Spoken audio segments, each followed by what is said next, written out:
একবার শুনে দেখুন, বারবার শুনতে মন চাইবে আপনার, মনে হচ্ছে জান্নাত থেকে সুরগুলো ألم আসতেছে। تكن একবার শুনুন। آياتي تتلى عليكم فكنتم بها تكذبون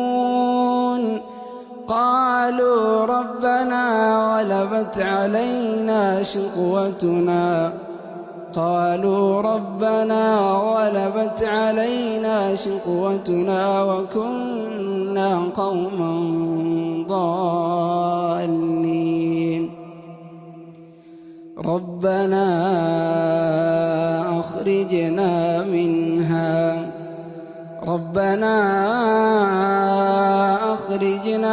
منها فإن عدنا فإنا ظالمون মাশাআল্লাহ, জাযাকাল্লাহ খাইর।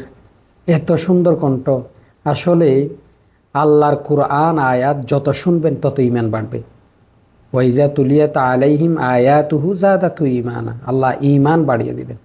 জাযাকাল্লাহ খাইর। সকলে ভিডিওটা শেয়ার করে দিবেন।